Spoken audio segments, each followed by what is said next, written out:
Okay, today's tutorial is going to show you how to make this cute little ornament with the penguin and the twinkly snow inside of it. It's pretty easy to do, but it does take a little bit of time because you need to use craft ink and embossing powder and heat it up and make sure that it dries enough before you insert it into your ornament.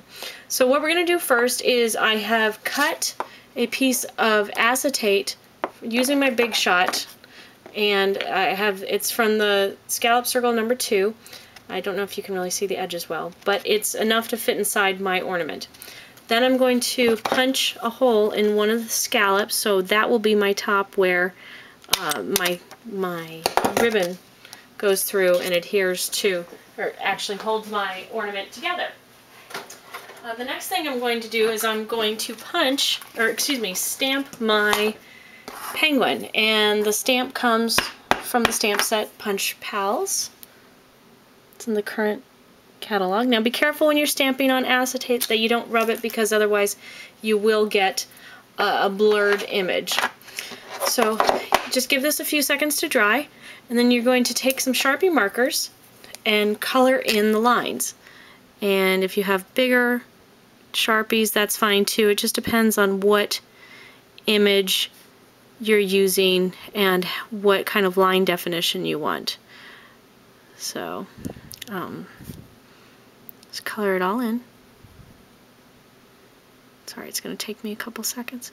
And the reason you're going to use Sharpies and not regular Stampin' Up markers, unfortunately, is the Stampin' Up markers, they're water-based, so they'll just rub right off.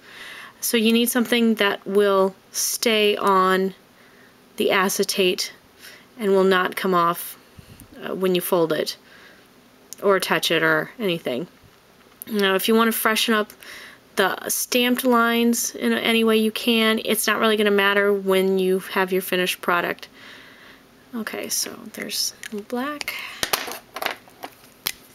and the orange for the beak, and I am going over the edges of my lines to just try to make sure that it all gets colored. You will notice that some of the stays on kind of comes up, and that's really, it's okay. It's not going anywhere. It's not going to ruin your image. You might just kind of want to color off your marker when you're done. Okay. And give him a little green scarf.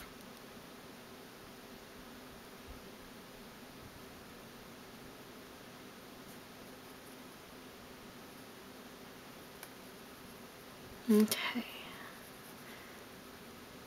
So once that's done, I'm going to give it a few seconds to dry, and then you're going to flip it over,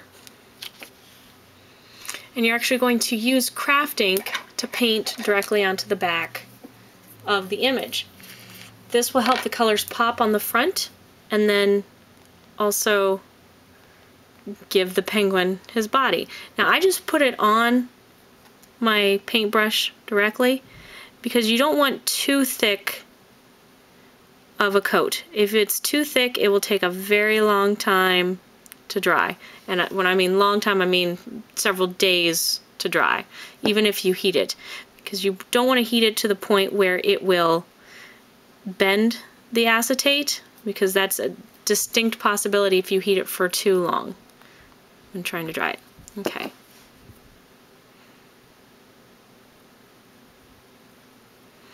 You want your lines to be somewhat smooth throughout the whole image.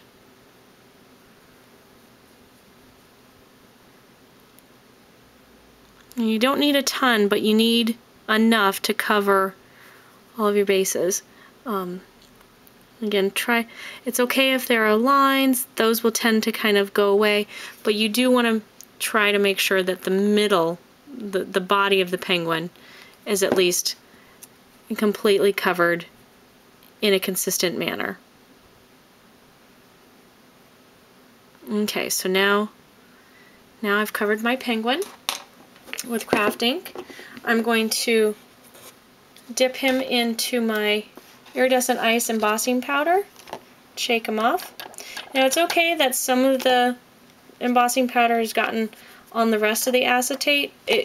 Because you've got twinkly snow in there anyway. It's not really going to make much of a difference.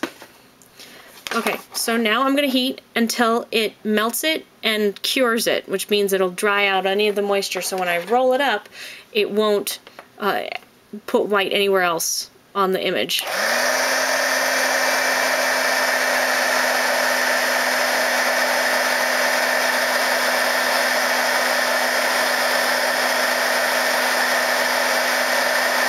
And you can see it turning. Now you have to be careful because, again, this is acetate and it will suddenly curl up. Okay, so give it a second. The way to test to see if it's dry is you just put your finger on it after it's cooled down. If any white comes up, it still needs to be heated. Okay, so there's a little bit that came up there, so I'm going to try to dry it out.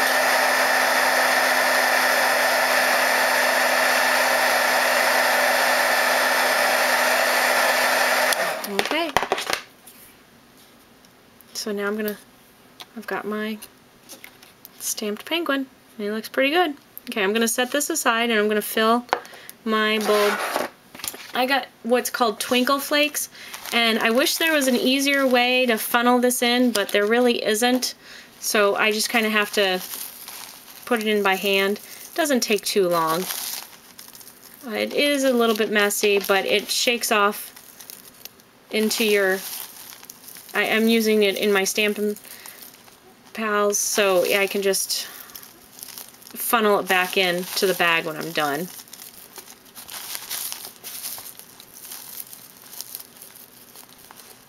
Okay, and once you've got a desired amount in there, you can always add more later if you need it. You don't need too terribly much. It will go a long way. Okay, so I've got it, the amount that I want. Set this aside.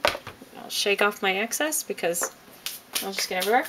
Okay, now I'm going to cut a length of silver cord. I'd say about 10 inches or so. You can always cut off the excess. I'm going to, thread it through my penguin, through the hole that I punched here. Thread it through, and I'm going to double knot it up at the top.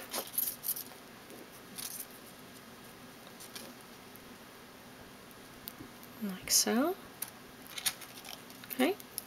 And I'm going to put that through the top of my ornament, and I want the knot to go through so it sticks,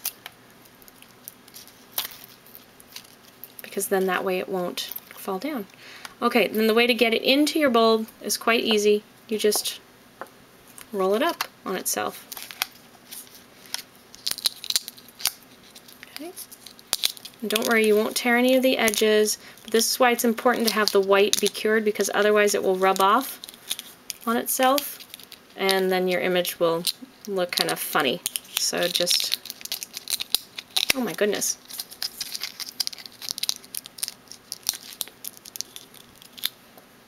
Okay, roll it up as needed, okay, and just stick it in, and then